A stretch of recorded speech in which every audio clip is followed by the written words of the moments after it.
Now this is a cornucopia of color. Guten Yardening, everybody! Well, today I want to talk to you about extending your tomato growing season into the fall. Now we're here in Zone 5, Wisconsin. The weather is cooling off a little bit, which actually feels quite nice, but we want to maintain our tomato crop for as long as possible. So today I want to give you a few examples of what we're doing to extend out that growing season and really produce better tomatoes longer. Now, one of the first things we did to improve and elongate our plants' lives was for our indeterminate cherry tomatoes to prune back all of the leaves that were near to the ground. Now, this isn't the same thing as removing the suckers. This is trying to get this plant up off the ground, away from that potential of any disease coming in from the soil through contact with the leaves. Now, I want to show you what it looks like to thin out one of these tomato plants. So when I talk about making a lean tomato plant, you can see what we have here is a really nice, healthy tomato plant. And this one's not that far along in the process because these are some of the volunteers that we brought up later, and I'll talk about that in a second.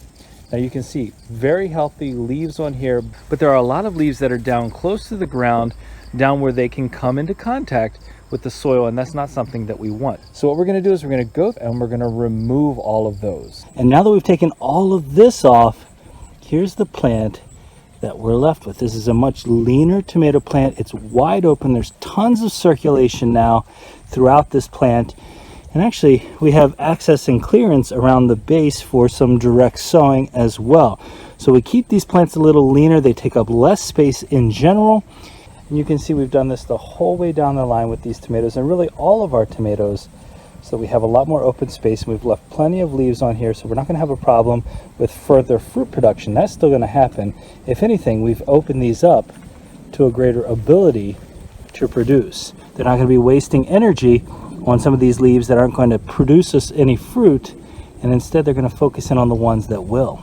I think you can see what I mean when I refer to them as lean tomato plants. I mean, realistically, one of the other benefits, in addition to getting them up off the ground, is that we're increasing the potential airflow and circulation ability of air through the plants, through all of that foliage.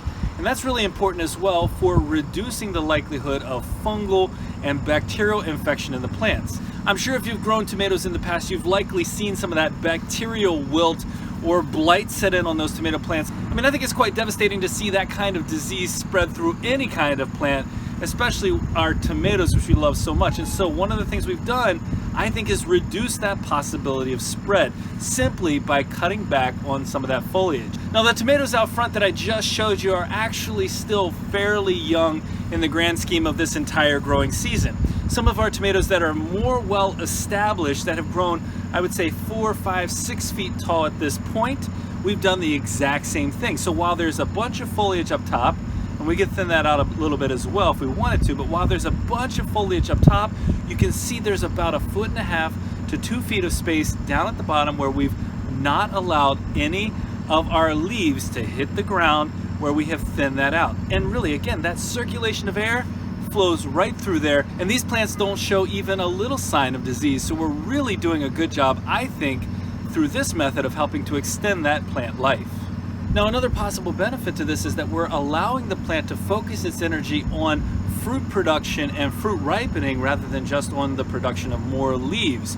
And so we're actually forcing the plant to allow the tomatoes to develop and ripen a little bit faster. And we've had harvest now for quite a few weeks, and it looks like we have quite a few weeks to come. And our experimentation this year was quite successful. So we have lots of plants that are actually doing quite well and still very healthy, unlike in previous years where around about this time, and we're in early to mid-September, we've seen a lot of dying back. So if you've noticed that, maybe creating these lean tomato plants is the way for you. And again, if you have less space and you still want to grow an indeterminate variety, this might be a solution for you because you're still going to get some really nice fruit.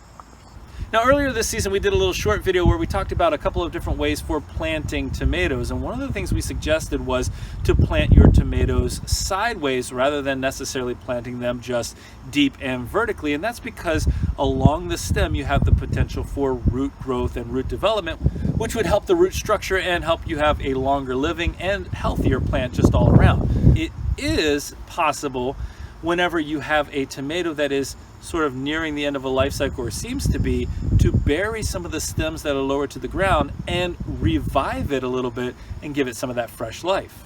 This tomato plant on our patio has actually provided us with more tomatoes than just about any other tomato plant in the garden. And actually these are really, really delicious.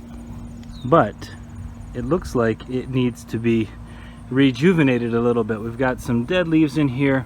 So we're going to clean this plant up. We're going to supplement it a little bit. And let's see what we can transform this into. Now we've cleared out a little bit of this growth that was yellowish, and we're left with these stems. And you can see along the stems we have these outgrowths, and they're actually along most of this stem. If I lift this up, you can see they're hanging down right here.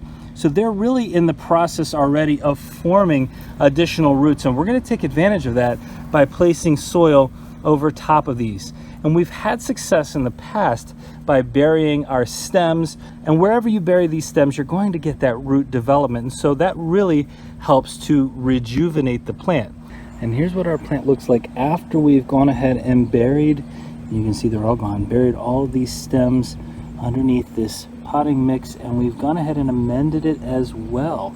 Now, most of the work we did on that plant was about a month and a half ago, and it's still producing tomatoes for us. Now, another thing you can do is to transplant some of your volunteer tomatoes, which is something that I think probably anybody who's grown tomatoes in the past has, because once you plant a tomato and a tomato hits the ground, you're likely going to get some of those volunteer tomatoes. So we have lots of volunteer tomatoes. We didn't just leave them where they were. We dug them up when they were about 4 or 5 inches tall, and we brought them out into containers. Now you can see those behind me right here. These look like really healthy plants, and that's because they are. We actually waited to up pot those until a good bit after our first plants started fruiting, and we did that to extend out the season. So we're basically guaranteed more fruit later from these younger plants. Now, the plants themselves are just starting to fruit. And don't be afraid to let those volunteer tomatoes grow, because you're still likely to get some really nice fruit production, as is the case with us. Again, these are just coming into fruiting, and so, well, we're growing them in containers and they're doing just fine. Now, I've shown you some glimpses of our tomato plants, and I'm going to do a little harvest here to show you just how many tomatoes we really have out here. And one of the things I can tell you is we have been freezing these tomatoes. That's the easiest way for us with our cherry tomatoes. We've been freezing them for quite some time. We have a bunch stored up.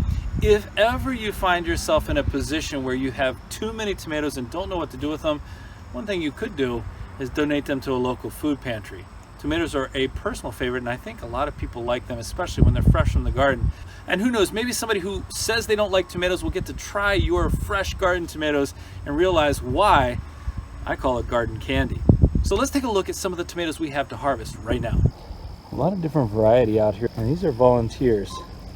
These volunteers are, I mean, look at this. Look at these beautiful orange tomatoes. This is one of our Rutgers. They are absolutely packed, and they're all ripening up so nicely. All of them look the same. Again, loaded with tomatoes, ready to be harvested.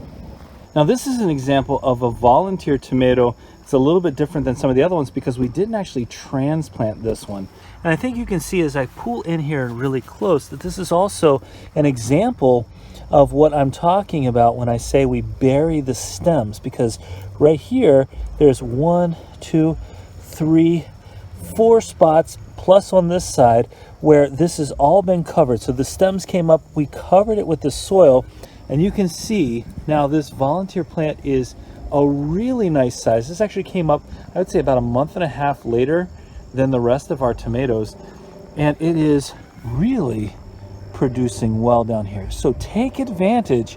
So definitely take advantage of your volunteer tomatoes and that secondary piece of burying the stem as it grows, and you're going to see some great long-term production. Now, as I'm harvesting these different colors of tomatoes, I would love to know what your personal favorite color of tomato is, or your personal favorite variety. I'll tell you that anything orange, when it comes to tomatoes, anything orange I am going to absolutely love, but I like all of my garden candy anyway. But yeah, let us know in the comments, what's your favorite? And one thing you need to remember about these indeterminate tomatoes is that they're going to keep producing as long as you keep them healthy. And as long as there's good weather, they're going to keep producing. And so as the gardeners, it's up to us to find the best way to keep them happy for as long as possible.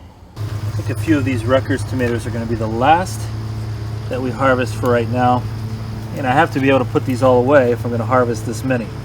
And realistically, I'm pretty sure I'm harvesting somewhere in the neighborhood of about a fifth, maybe, of the tomatoes that I have out here right now, and they're still growing. Well, this quick little 5-minute harvest netted us some amazing fruit, and there's quite a bit left out there, and I think quite a few more weeks of amazing production because of some of what we're doing. Now, if we truly want to talk about extending our growing season for these tomatoes, well, these are all heirloom or open pollinated varieties, which means that we're going to be able to collect the seeds and extend this growing season, well, as far into the future as I can imagine. Well, we hope you enjoyed this video and found the tips useful, and if you did, don't forget to give us a like, leave us a comment, remember to share and subscribe, and most importantly, remember, when you're with us, you are good to grow.